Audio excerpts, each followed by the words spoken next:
Thank you very much for that, James. That was such a really well thought out presentation, and I think we're extraordinarily lucky to hear from a business like Boodles with such an incredible family kind of history with, was it 5 or 6 generations you said, over just about 200 years is something else. That's an extraordinary transfer of experience, skills and knowledge. And James is that kind of next generation taking on the reins of the business, so it's certainly in very safe hands. And you framed the conversation brilliantly for starting our conversations to talk about the customer. I love what you said about your grandfather, and perhaps that was him thinking about his skills, and if his skills were better in other areas of the business, he felt that was perhaps the best. He probably made the right decision. Yeah, totally. That was very much to that kind of opening point about think about what your skills are, and then use your strengths. Basically that point in action. So our first panel today is going to try to take a look into the crystal ball and look at some of the future trends in what the kind of luxury customer might look like in the next kind of 3 to 5 years, and potentially a bit further as well. What I think is always useful to do with any kind of future discussion is to try to anchor the conversation actually in current trends, just to start the conversations going, and have a basis to look at the future. So perhaps I can ask you, Marcus, first, if you don't mind, from a restaurant and dining perspective, what are the kind of some of the current trends that you're seeing in terms of food and dining? I think being part of some amazing different brands through my career and working in hotels, restaurants here in London and the UK and abroad, there's one thing that does shine through for me, which is how special customers do want to feel. Yes. And there was a time not that long ago, some years ago, 2008, when the recession began, the words of luxury became something that you sort of didn't speak about. And there was without a doubt a change. And I think what's happened in my world is that it's all about the value for the money, whatever cost someone is going to spend. And I think that sometimes luxury takes a form of being very expensive with a lot of attention to detail. And I think that luxury can just be a great employee who delivers a lovely message, a great smile, a great hello, a great goodbye, and just being hospitable. Yes. So I think that through the last 6 years there's been an amazing development on our employees and looking at ourselves, because the customer who wants to spend a little bit less or may have to spend less still wants more. Yes, I think that's very true. And that's very, very important for us to stay focused on. Definitely. I think that's something how we should all continue staying focused on, and something that we shouldn't forget, because recession isn't over, it's just become a way of life.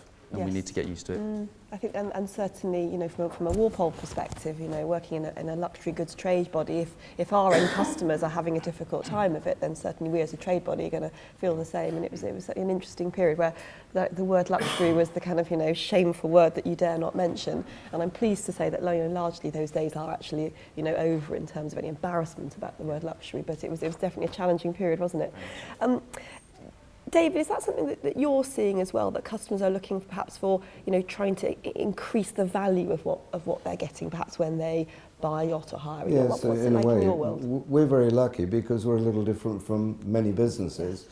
First of all, very aspirational, which all businesses are, and as such, people are more willing with that aspiration to want and desire something more than normal. In fact, our customers, we're also lucky, have a love affair with the product. It makes it easier to sell something that might be high cost and good value, certainly not expensive, but at very high cost, by saying to them, you love this, you want this. So in a sense, we're very lucky that the product, which is a brand, just as Boodles and all the people here would be talking about, is something that people need and want as a desire. They make actually strange decisions. In business, many of our clients will work very hard to secure a good, safe business. They'll look at every penny. And yet when it comes to buying a yacht of our standard, you can say to them, they'll say to you, am I crazy for buying this? And you can actually say to them, of course you are, and that makes you different. That makes you special. So to some extent, we are slightly unusual in what we do. And we used to say when the recession was on that our customers and we had decided not to join it. So it sounds a little cocky, but it's a reality. So we're a little bit different, but we are aiming, as you would, and you very eloquently said earlier, James, we're aiming at the customer experience, and the word experience has come up a few times. And we're certainly going to talk about it a lot. If you can make it happen, we only employ people, frontline people, we're not talking about backline people, but frontline, if they smile, if they seem pleased to see a customer, if they live and breathe the life that you spoke about 24/7 with the customer, if you do that and the customer says, one of my best friends is, and we're on that list, you have a chance to succeed. That's very, and we'll certainly can definitely look at the customer experience in more depth as well. Yes, I think both great points. Patrick, what about the art world? What are you seeing at Christie's in terms of kind of customer trends now that will going to define things in the future? Well, a few things James said ring very true. The first, in particular, in relation to your grandfather, and as you said, smiling and being customer present. A lot of the customers we're finding, regardless of whether they're starting off their purchases and buying something at Southcare and a piece of furniture for a couple of £1,000, or buying, a Modigliani at 140 million, is that they're actually wanting that face-to-face relationship, and they're also looking for the best, and that's the best advice or the best in a certain area. Especially in the newer markets, people from China, from sub-East Asia, there's a lot of people who are very active, and they're becoming active very quickly. It's not like the old-fashioned buyers from the Americas or Europe where they might be building a collection over 30, 60, 90 years and generational. A lot of these buyers are coming in, and within a couple of years, they're buying cross-category at a very high level. And they want the best advice, and they expect the best advice, and you have to be available 24/7. And you live your life, and you've got to enjoy it. And you said something very interesting, that is, it isn't work. I mean, I love going to work, and I sort of, I'm on holiday and I'm always working away, and actually it's an enjoyable part of life, really.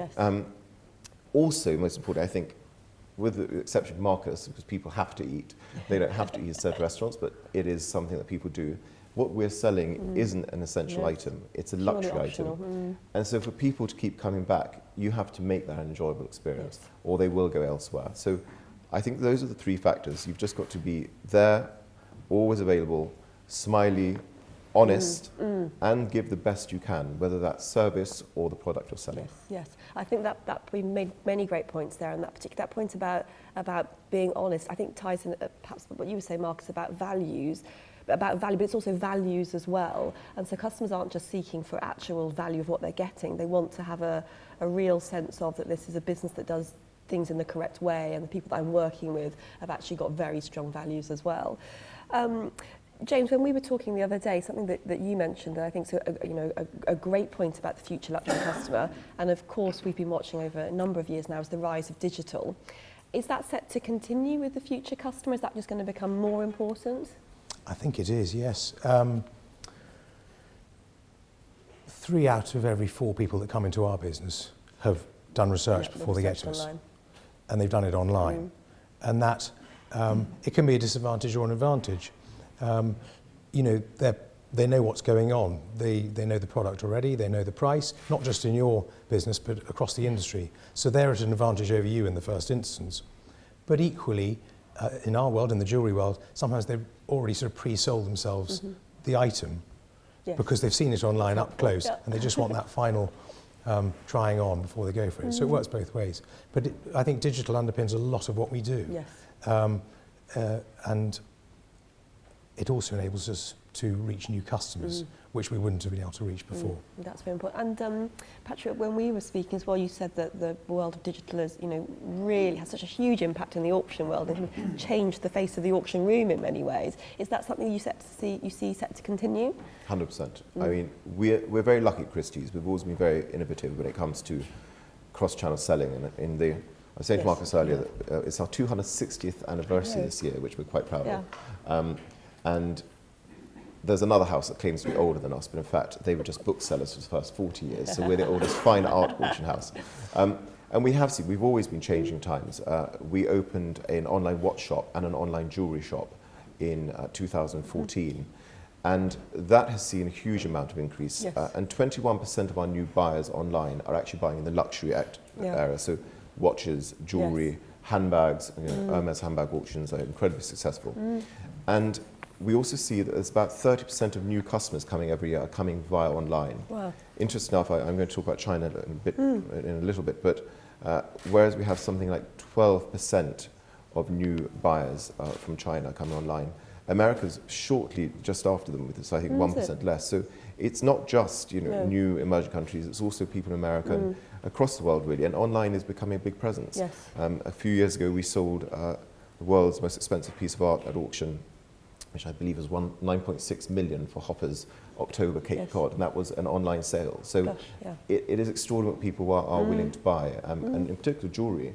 It is incredible that people will go into Boodles and buy something they've been looking at online, and yes, they'll have to try it on, but we've even sold pieces of jewellery at millions of pounds online, and so it is extraordinary what people are buying, but there is a knowledge there, and they know what they're buying, and they come to someone like Christie's or Boodles or any one of us, and they know they're getting quality. It comes back to the whole trust factor. Yes. And do you think that could you ever replace the kind of the buzz and the competition of the auction room? Would it become purely online, or is that going to actually still be part of that experience of buying something in an auction room? I think it's part of the experience as well. There are certain online sales we have only, and that is very much, especially with the Hermes auction bag, the people know what the bag is. They know the quality is one, so it's in perfect condition. But fundamentally, it also comes down to the human interaction and the need to see somebody and also get specialist knowledge. Yes. And whether you're going to a restaurant and going to somebody who has numerous Michelin stars, or you're coming to somebody like David and buying a boat which has won numerous awards, or coming to Christie's or Boodles, you're getting a certain standard. And you're meeting people who are the experts in their field. And fundamentally, you can't be an expert at everything you do. No. So, I talk to a banker when I need to sort out anything financial because I'm not very mathematical. But it comes down to simple trust and wanting to be with somebody who knows and is the best of their class. Yes. And I think that kind of customer need is only going to continue, and they're actually quite basic needs in many ways, even though people are buying something that is not a necessity. So let's try and look into the future. Perhaps just ground ourselves in the next 3 to 5 years, shall we? In what ways do you see the customer profile changing? Now, I know that is probably the biggest question on the planet, so perhaps let's try to ground that initially in some perhaps the geographical side of things, and perhaps look at some of those key and emerging markets. A question to David and James: Do you see the customers coming from the domestic market here in the UK, or is it more about a bigger and bigger international market? No, perhaps to you, David. For us, it's very international. Yeah. The number of boats that we were selling percentage terms to British clients has diminished over the years. We started 50 years ago and 30 years ago, when villas and apartments and foreign holidays were becoming easier for the middle class or even beyond. We had a massive growth in our sales to British clients. As the company's grown, we only now have about 8% to British clients. And in fact, they don't keep their boats here in England. They're the people that would look for the new jet set places. Montenegro, somewhere in Greece at the moment, is popular. South of France was also a mainstay of our business. We've seen emerging markets, but we have a limitation that not every company may have. We need a place to put boats. And if you take China or you take India, which may be an emerging market in the future, our intelligence, and we look every week at the intelligence, political, geographical, trend, whatever of our clients, we're aware until they give us the place to keep the boat, someone can't buy it. So China, which should be an amazing market, in fact has very few places to keep boats. What do? Nigeria has wealth, but Nigerians don't have a coastline they can use. So we say to them, let's talk, we'll fly over, keep your boat in the south of France or Spain. So in our industry, we have that unusual circumstance. But what we do have is an absolute awareness. The world is very small. And the jet aircraft was the thing that changed it. Simple as that. And for those, without being religious or not, who believe in religion, believe in the jet aeroplane because it brought people together, made travel possible. Strangers at a distance are no longer strangers. Totally. We're in a very small world now. I think that's a great point, and very specific to, as you say, your industry, that particularly with what are unusual. Yes, it is, and particularly what are hotly tipped. It's difficult to say emerging because there's such strong economies now. But as you say, there are. But the trends are there is new wealth, and because my team, my financial team, every week are supplying our sales team information about political things. For example, Turkey. Very strong for us until something goes wrong. At the moment, we have a problem with Syria. We have the Kurds. It's not so strong at the moment there. Spain, on the other hand, politically sound at the moment, rebounding, yes. is very good for Becoming us. really popular We look again. to see where the business is, Yes. and we follow it. And I think that's, and we're going to come to that at the end of the conversation, actually, to talk about how do you understand the future and how do you kind of pull those trends together. James, what about you with Boodles? You know, it's largely a domestic market, if I'm right, but you're obviously doing a lot internationally. Do you see those international markets becoming more and more important to you as a business in terms of your future customer? Certainly in the last 5 to 10 years, it's changed a lot, and significantly in the last 5 years. And as David said, and I was going to say, you know, the world is a smaller place.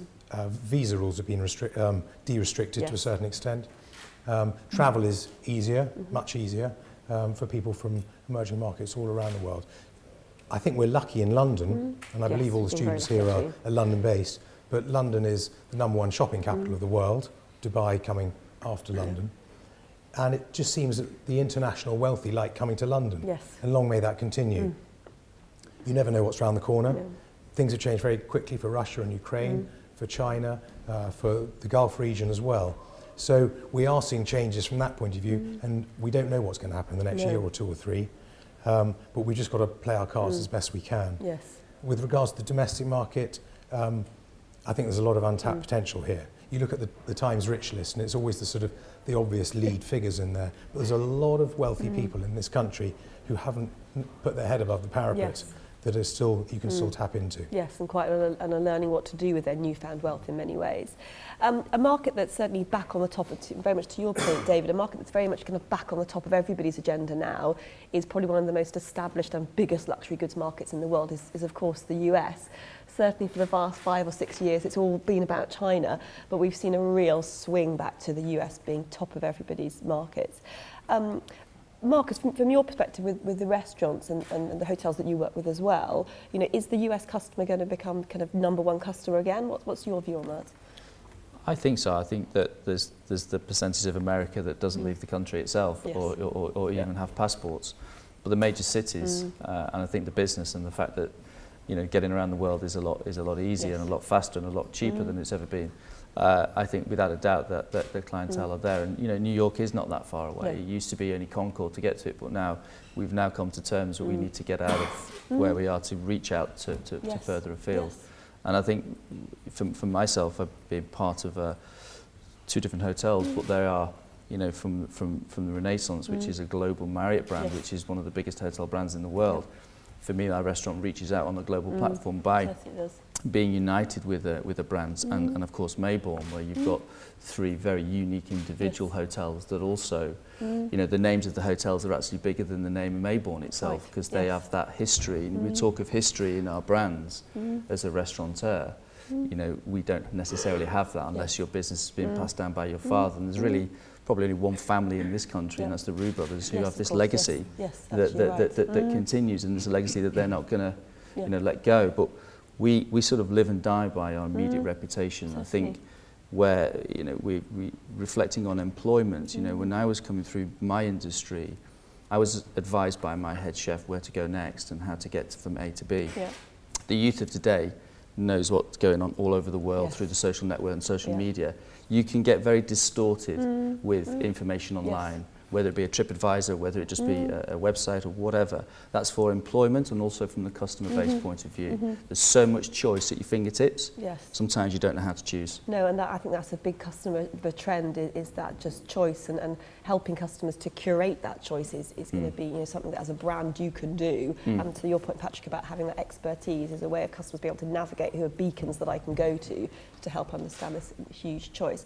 You know, Marcus, if the US customer is getting bigger for you, how do you adapt to a US customer? Are there things you have to do differently from the world give them what they of want. dining? Just give them what they want. That's an easy, it's straightforward. That's good customer service. The chef used to say, no, there's my menu. I'm not changing. Vegetarian, shoot them. Leave them at the door.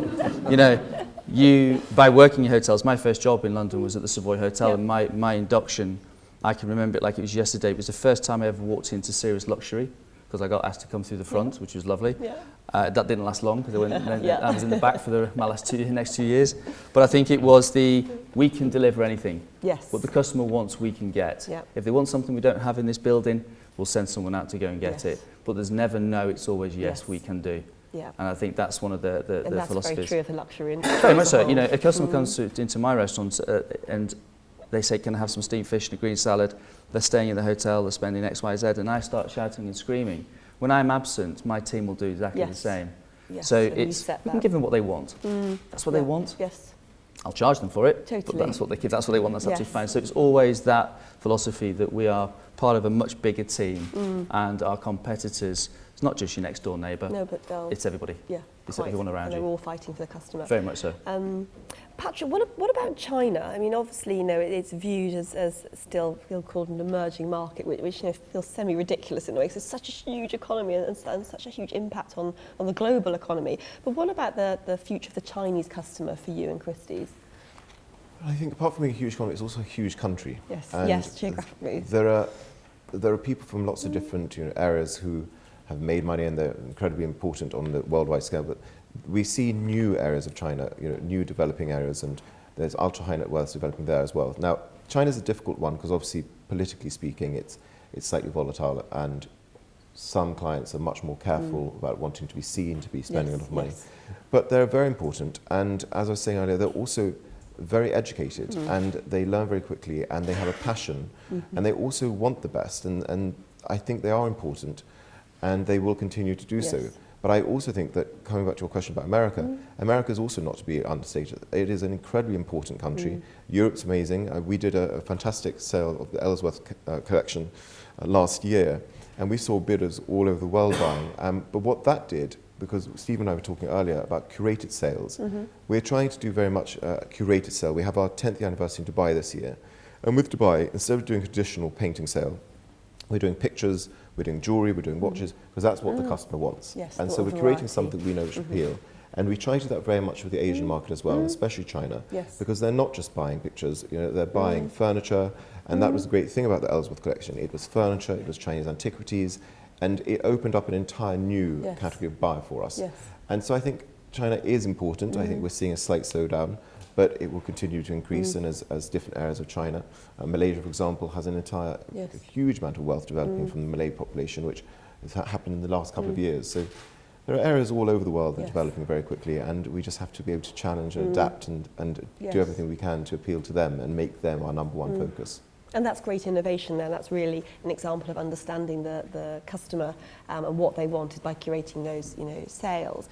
I'm very conscious of time. A quick couple of markets, just to get a quick couple of views on, would be one, markets like India. Every day we're reading more and more reports about, India's the next China for luxury. And also, Africa. David, you mentioned with the yachts, that's a bit of a challenge. We had a kind of a problem because when I was young, the biggest objection at a boat show, and at boat shows this is customer as they've changed, would be men. Men would come to boat shows, they wouldn't bring children, they wouldn't bring wives. Today, we're very lucky, it's a family business. People buy as families. In fact, I would say to all the women here, we consider women to be more important at the moment than men in the buying process. Finally. They make or break a decision. We all think that we have made that decision. The truth is, my wife spends a great deal of time with Boodles, regrettably. I think I made the decision, I know I haven't. But when you come to various countries, such as India, and when I was young, the biggest objection to buying a boat was we can't swim. And in the 50s and 60s in England, most people didn't have continental holidays, they didn't have swimming pools, and they went to the public baths. Very few people swam. In India, believe it or not, today the older generation, the generation that may buy our boats, don't swim. It doesn't sell boats. It's as simple as that. An objection we find difficult to get by. Africa is emerging, but in fact, it's not a market we see at the moment as being very important. Although, for instance, we're in Tunisia, we're in Morocco, and then you get a coup. And you're destroyed. So investing in these countries may be different in the way you invest. We open offices normally. We might say, let's take an African state. Instead of opening an office, we use digital marketing. We'll find a synergy partner like Ferrari or Rolls-Royce and use our name to have that contact, but not to spend an overhead to be there. It may be different, though, for other types of businesses. And perhaps the gentleman here would comment on that. I'm conscious I got a nod from Drew about time, so I'm going to keep moving the conversation on. We've talked a bit about the kind of the geographical aspects of the future customer, but I think it would be interesting to look at that very, very top end of wealth. You know, James, to your point of your top 1% is about 40% of your sales. Those ultra high net worth to, you know, kind of 13 million plus. Is that group set to grow and become more influential? Is that going to be kind of one of your future customers you're really going to focus on, James? Well, I think, as I said earlier, we have to, because it's such an important part of our business. Yeah. And we'll talk about all of our customers, but that 1% is taking up more and more of our conversation. And yeah, it's a small group. But it's a small group, but that group is actually often not your biggest customer, and that's, you know, even though it's a small percentage, the actual impact on your business is huge. And so as the future customer, you've got to put attention on those guys. And perhaps just moving on to look at some of the purchase motivations. So we've looked at kind of geographical segmentation, looking at more of that kind of attitudinal piece. Are things like status symbols still as important as they were? You know, James, in the jewellery sector, what are the purchase motivations in terms of jewellery, and how are they going to change, if they are? I think we hear from a status symbol point of view, you hear about Chinese tourists coming to London and buying something important because it gives them status when they return to their own country amongst their peers or their family, and I think that's important. Probably our most important customers have usually just sold their business. Yes. And so it's a key moment, it's a window. I don't know if anyone knows a way of finding out exactly when it is that people have just sold their businesses. Let me know, because that's the perfect time to get them on board. Yeah. And you know, money doesn't last forever, and you've only got a certain number of wrists and hands and ears and everything else. But that's a key point, and that's a status symbol for them. They've just sold their business. They're either buying for themselves or for their partner. But at the same time, in the jewellery world, it's dominated by traditional life moments. Yes. Yes. So that's a constant in many ways. And I don't see them, I mean, you know, just to clarify them, they are engagements, weddings, birthdays, christenings, anniversaries, deaths, and there's one other key one as well, I can't remember. Anniversaries. And they don't change, and well, I don't think they're going to change in the future either. So we're sort of quite geared to those points. Yes, and that's a very good point, because when you're looking at the future customer, a lot of those motivations are still going to stay the same. There's always a desire to celebrate things and to have beautiful pieces and a real appreciation. Marcus, what about the restaurant world? Do you see that changing at all? I mean, people obviously still need to eat, but where they and what they eat is what matters. Well, I think that my industry, or the part that I represent here, is that, you know, our customers are buying into an experience. Yes. You know, you could have a picture or painting, you'd have some jewellery, you can have a yacht or a plane. They're things that, you know, you're buying into a sense of history at the same time. Ours is about delivering a piece of experience, and so more often than not, that's not just the food. That has a lot to do with what the client is buying into, the experience, the building, the design. There was a time where food was just, the restaurants was just about the plate. Yes. For my industry, in the noughties, the luxury side, the big bottles, when I was running Petrus, the bottles of Petrus were weekly and sometimes daily being opened at massive expense. And as you can see, as the years went by, it got less and less and less. That was more corporate credit card buying these bottles. As time's gone on now, the bottles that are bought now, practically 100% is private money. Is it? Yeah. And it's done in a very discreet way. And I often think that the people that sort of understand luxury the most are the 99%, because they value it more than the actual 1% itself. Yes. And I always find that the 1% that drink that top bottle, near enough, don't really know what they're drinking. No. And don't perhaps appreciate they don't really it's quite bizarre. Yes. Because that's the sommelier will have but then that's that experience is done. Yes. And then you move on to the next day. And I think the nice thing about our world is we can do it all again tomorrow. Yes. And the day after and the day after. Exactly. You can create that comment I just made about the luxury world, don't be deceived by the customer. The man that has a Ferrari, or a lady, might, if they're sensible, not stand next to a bus queue on a rainy day in their Ferrari, revving the engine and playing the radio very loud. Hopefully they won't. But it is pleasant when someone says to you, if you own a very good car, does that do 300 kilometres an hour? Or where you own a motor yacht and someone says, one day I would love to own that. or Boodles with your jewellery, or I see your sales and think, wouldn't it be nice one time to bid? Our customers may say they're not flash and they're not flash, because there's a difference between being flash, playing a radio outside a bus queue, but discreetly putting a little ring on. And I know from my wife's experience, her friends all are very pleased to say we ate at your restaurants or whatever, they have a ring, they bought something from Christie's or somewhere.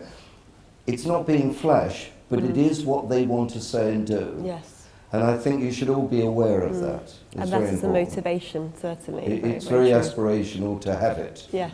And then not use it. Certainly. I'm getting I'm getting a cue from Drew, and I'm going to look at him and say, can we just have a couple more questions, because there's a couple of topics that I think are going to be valuable to you guys. One of them, and I think, you know, certainly in all of your careers, something that you are going to have to face, and we are all facing, and we've been watching, is the rise of a more environmentally conscious customer and interest in sustainability, and that can affect things like simple things like packaging to the sourcing of precious stones. You know, a quick kind of just view from all of you, to what extent do you see a more environmentally aware or sustainability aware consumer becoming more and more important in the future? Absolutely. Yeah. Young people, I think, are better than my generation. They don't throw their litter as much. They're aware of water shortages around the world. They understand life better. We are under strict controls about our emissions of engines. We've been working 5 years ago for what will happen in 10 years from now. Yeah. So as a company, we're aware of social change and the way in which you demonstrate how you promote yourself or develop your industry. Yes. On one side, we look glamorous. On another side, we look outrageously unnecessary. We have to be aware in our promotion and advertising, our social networking, our press. Yes. And I'm sure that would apply Also very much to to all. all of you gentlemen, just the same. Marcus, with you in restaurants and dining, is that something that you're seeing starting now and you're going to have to really adapt to in the next I think 5 it's already years? in place. I Yeah. do. I think it's making sure that we all continue embracing it and be aware of it, because Yes. there is a generation coming through Yes. who are very educated and have an opinion. Very much so. And we need to take note. So Yes. more of it, yeah. Yeah. Patrick, with the world of Christie's, would that be particularly applicable in that, you know, you're selling things that are already in existence and they're, you know, We're obviously made? very careful with certain things, and trade and cycles is a very Yeah. important area which we obviously comply.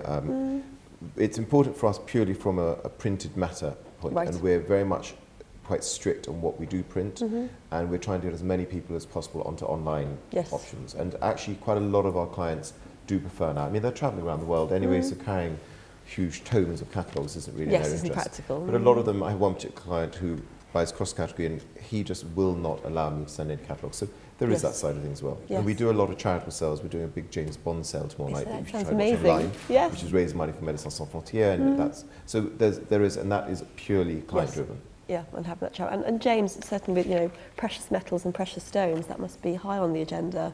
Well, conflict diamonds has been a big talking point over recent years. It's not directly connected to the environment, but I'd say any reputable jeweller is now signed up to the Kimberley process, so you can source, there's a paper trail back to the source of the diamond.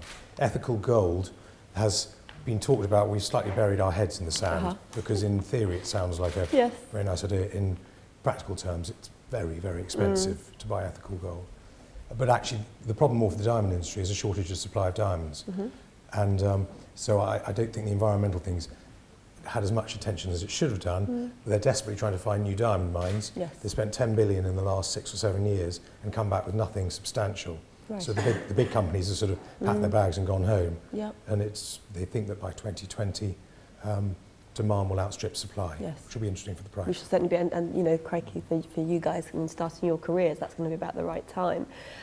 Something that you mentioned, David, was the importance of the female customer, and I think it's probably something that we'd all agree that a female customer is becoming increasingly important, both in, you know, more established markets like the UK and the US, but also certainly in China and India, where we're seeing growing wealth from either entrepreneurs or professional women working. Is that a segment that you're all focusing on, you know, now and for the future, and that female customer is going to become more important? Absolutely.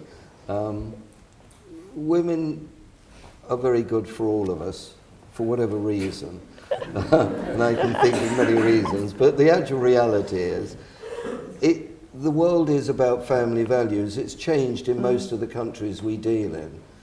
You know, the Middle East is perceived as being a man's world, but actually many of the Arab sheikhs that I deal with, their wife also is extremely important when you get to meet them one-to-one. You said about what you read in the press earlier, someone said what you read, I think you said it, Marcus, isn't always quite what it is. So my experience originally with Arab customers was you spoke to the men. Nowadays, often the wives are there, they do make decisions. And at the end of it, depending on what the product is, we should all value that, I'm sure we do. And if my wife says, I've enjoyed eating at your restaurant, let's go again, I will follow, and I think it's a natural thing. So women are important. Very much so. It's very interesting from a training point of view.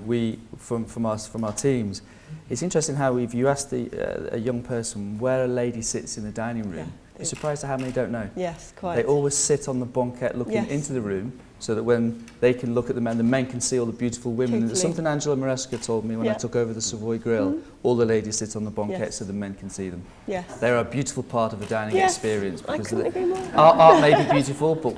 And there'll be men getting kicked in the shins, basically. And the other point is, whenever we have, you go to a table and you ask, would you like an aperitif? Just take the champagne trolley. They never say no. No, quite. That's very good insight. Patrick, what about in the auction room? Women historically have always been a huge part of our business, and I mean, one particular woman is incredibly important in our business because she is our CEO. Yes. Yes, I love it. More women on board, brilliant. And James, I mean, of course, in the jewellery world. Of course it's important, but actually women buying for themselves has become more and more important. It's becoming a big thing now. And we really like those types of women because they've got their own money, they've made their own money, they're independent perhaps, they can make their own decisions, they don't have to ask anyone's permission to go and buy the jewellery. So it's a much easier sale process.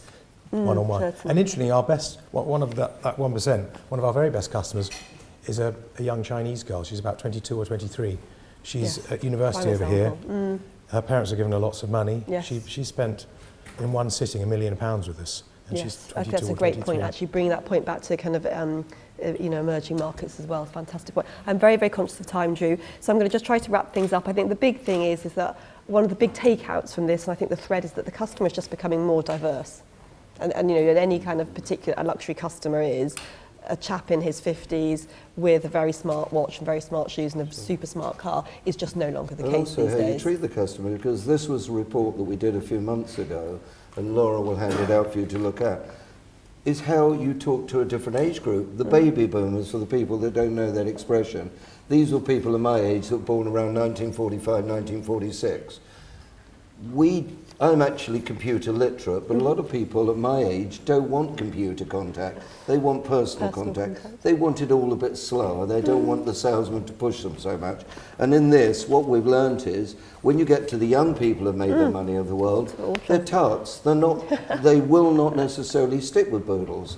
They might pick another brand. Sunseed will have Princess or Fairline offered to them as competition. These people are more aware of what's going on in the market. And then in the middle of it, there's a group of people, they like emails, but actually they would still like the letter, the personal contact. So we've done research to see what do people of certain age groups want when we approach them or we market to them. And that's quite very simple information, but actually very valuable. I think there are also a lot of wealthy parents or people who are actually giving their wealth while they're still alive to their children. I think rather than leave an inheritance, which was a classical thing to do, you see young people with money because there's a massive saving from the family pot point of view. And you look at young people, you either made it or you've been given it. Yes, and that kind of millennials point is a great topic as well. And I think perhaps what we'll do, come and ask us questions in the coffee break. There's lots more discussion to have.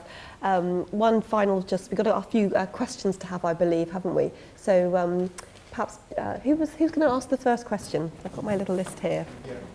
Philippa, please. Would you mind just standing up and asking the question, just for the sake of recording questions? How do you see the role of technology in luxury industry in the future? And most importantly, can technology replace the customer contact, like the guest contact? So like, we were speaking about this right now, so certainly. I would like to get more in depth.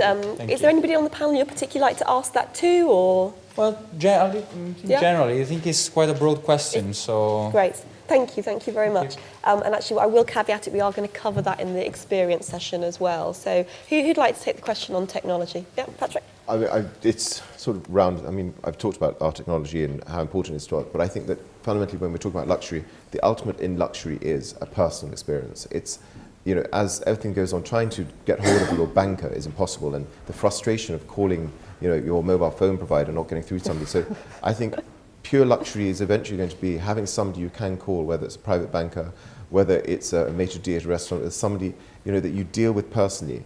That is the luxury experience. It's being able to get something that the majority of people can't get. And now it's getting increasingly more difficult. And so I think that because of that, ultimately, the online facilities and digital sales are incredibly important. But when you're dealing at that very, very top level with people who want a certain amount of you know, interaction, you have to still have that face-to-face. And is there a question from Mathilde as well? Is that right? Please, if you don't mind standing up and just repeating the question to the microphone. So I was wondering, when it comes to improving the customer's experience, what kind of challenges are you facing today? We're facing competition from, rightfully so, from other people such as Boodles. They have done an amazing job, and actually I often say to my colleagues, we should learn from them.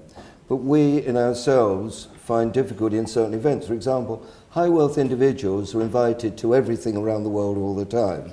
Boodles have been extremely clever because they have the Royal Ballet. It's different.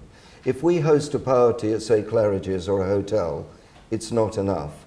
So what do we want to do? We put on a fashion show to attract the women to come, a guest speaker that might be very important, someone that people may want to listen to.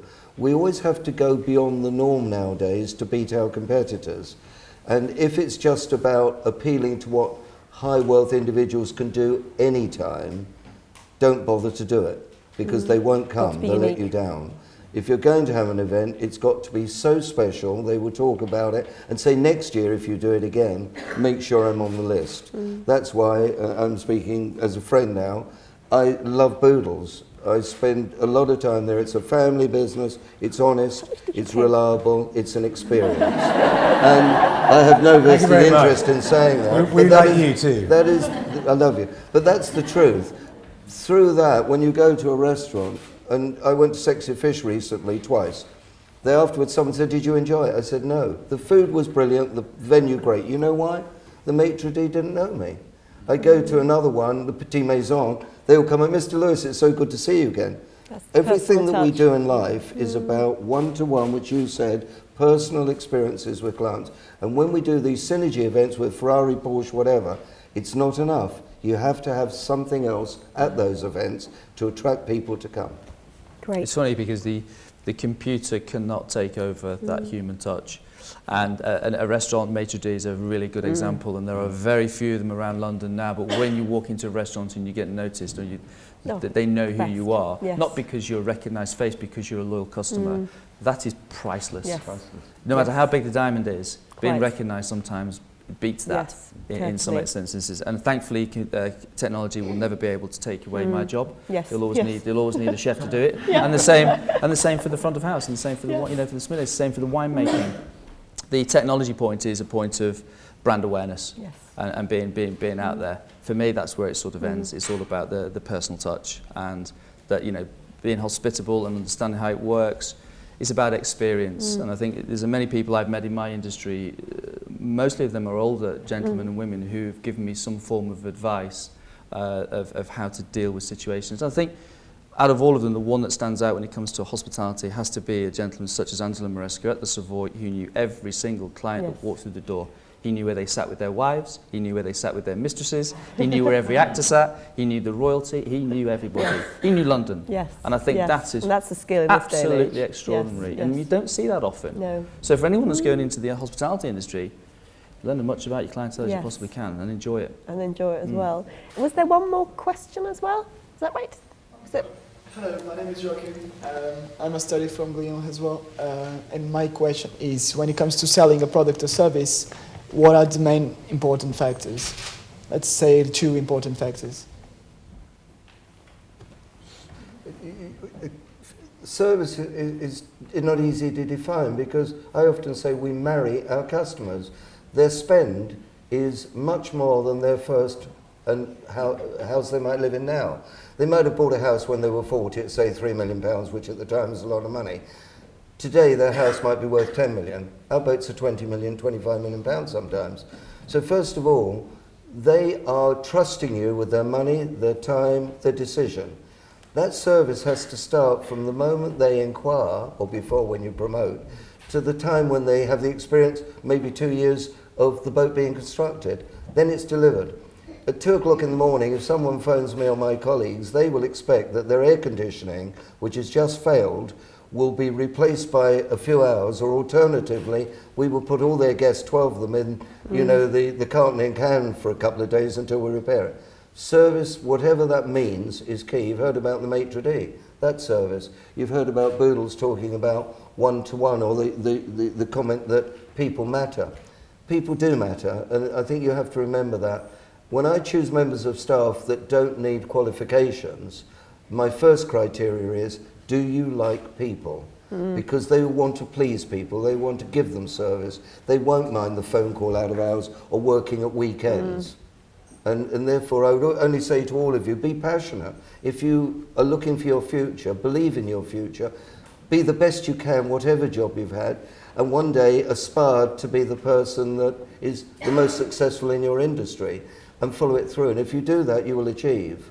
Don't give up. I'm just going to do one thing, and there's a lot of positives, but sometimes there are negatives. Yeah. And you can turn that negative into positive. And my one biggest bit of advice, especially if you're going to hospitality, and this is very relevant to something I do because I'm client-facing, is if you make a mistake, own up to it, apologise, and then give your best. And you know what? Just admitting it and apologising is the best thing you do, and that can actually make or break a relationship. Totally, and actually, sometimes your best ambassadors become people that you've perhaps completely accidentally mucked something up with, it because you've dealt with it in an exceptional way. They become your biggest fans. I couldn't agree more, certainly.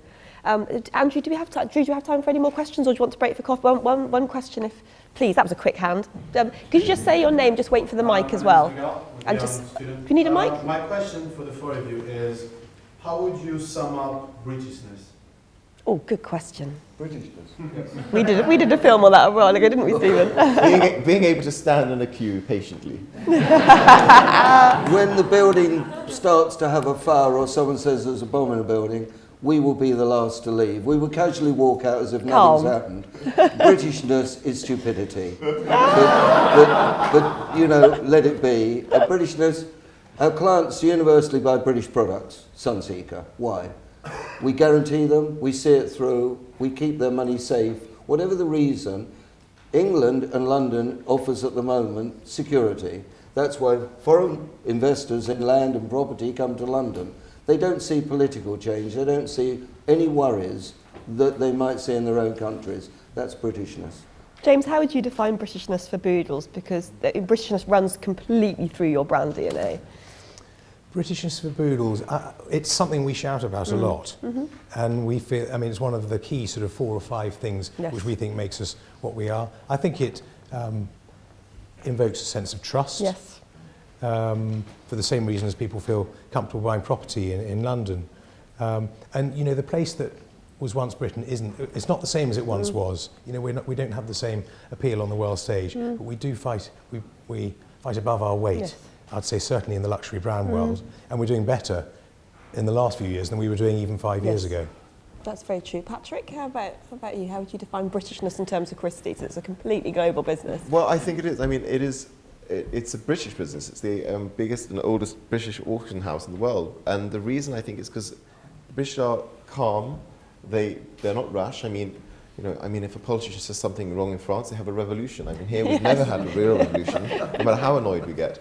And I think that's because it is calm, it's thought out, and also it's adaptability and change. Yes, and that's going to be very important. We've been, when the Saxons were running around and being slaughtered, they thought, okay, we'll change. And they accepted and they managed to survive. And I think that is, we do adapt to, and we listen to people, and we listen to what's needed. Very welcoming as a country. And so I think that the British have managed to survive, and a big element of that is just staying calm and actually adapting and doing what's needed to be successful. And actually, I think that point about adapting is going to be so important for your careers, because the rate of technological innovation, we're just at the beginning of what is going to be a huge spike. And one of the main things that your students now and future leaders is adaptability, and being able to adapt to change that comes like that is going to be so important. Marcus, how about you? Britishness is very much part of brands Marcus wearing. Simple. It's our history. I think to move forward, you need to know where you come from. Our history is quite extraordinary. We're very proud of it. I'm very proud of it. Even one of the most looked at places in London is Buckingham Palace. People stand out the gates and they stare at it. Our heritage is quite extraordinary, and it's something that will be there. Has been there for almost ever, and it will be there forever. We're a small island, but we have big clout. Yes, and I think, and actually defining what British luxury is quite a challenge, but there are certainly elements of heritage, and something that a dear friend of ours talks about is that dynamic heritage is very important for British luxury. There's a certain creativity that's really recognisably a British design or British creativity. I think there's certainly kind of a British humour and wit that I don't think is copyable, really. It's quite extraordinary. Certainly the link to tradition and royalty, very much so. And I think something that you've all said in different terms is a set of quality and standards that Britain is just known for around the world. And I don't know if any of you saw the Olympics closing speech from Sebastian Coe, where he said, you basically pick something up and it says made in Britain, and that stands for something. And I think it really does. Wherever you travel in the world, there is a sense of Britishness being a level of qualities, a way of doing things, a way that we conduct ourselves. I hope that vaguely helps to answer your question, Miguel. It does, thank you very much. Drew, any more, or are we coffee? Right, coffee and more questions, so come. Thank you all. Brilliant.